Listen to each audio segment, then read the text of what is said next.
1.5 লক্ষ টাকার পুতুল শুনে অবাক হচ্ছেন? কৃষ্ণনগরের ঘূর্ণিতে প্রতিদিন তৈরি হয় এমনই অমূল্য শিল্পকর্ম। একটা ছোট পাড়া, কিন্তু শিল্প পৌঁছে গেছে লন্ডন, প্যারিস, আমেরিকা পর্যন্ত। এই পুতুল শুধু মাটি নয়, এতে মিশে আছে আজ পুরুষের ঐতিহ্য, শিল্প আর আত্মা।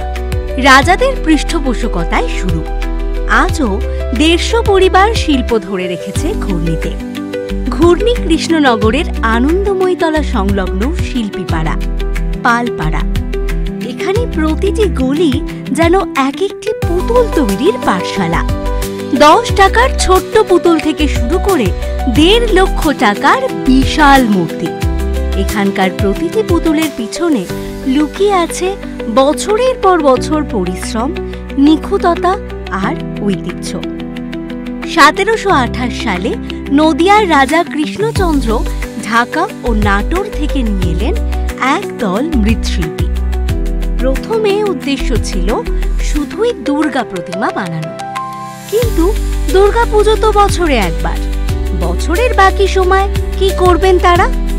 তখনই শুরু হলো পুতুল গড়ার গল্প। ঘূর্ণির অলিগলি হয়ে উঠল শিল্পের পাঠশালা।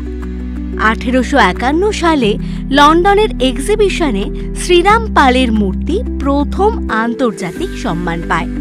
পরে 1855 সালে প্যারিসেও জায়গা করে নেয় কৃষ্ণনগরের মাটির শিল্প। কার্তিক চন্দ্র পাল মাত্র 25 বছর বয়সে রবীন্দ্রনাথ ঠাকুরের মূর্তি বানিয়ে পেয়েছিলেন কবিগুরুর প্রশংসা। শিল্প আর ইতিহাস এক সূত্রে বাঁধা এই পাড়ায়। আজও ঘূর্ণির প্রায় 150 পরিবার তৈরি করে চলেছেন মাটির শিল্প। পুতুল মানে এখানে শুধু খেলনা নয়, সত্যিকারের কাপড়, মানুষের মতো রং আর চুল দিয়ে বানানো জীবন্ত শিল্প।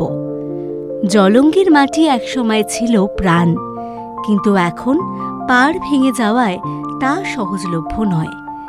ছাঁচের পুতুল ভরলেও কেউ কেউ এখনো ধরে রেখেছেন নিপুণতার ঐতিহ্য।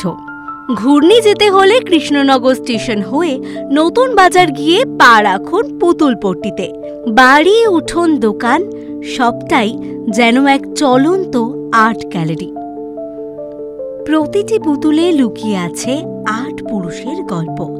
কৃষ্ণনগরের পুতুল শুধু শিল্প নয়, আমাদের শিকড়। যদি ভালোবাসেন তাহলে এগিয়ে আসুন এই শিল্প ও শিল্পীদের পাশে।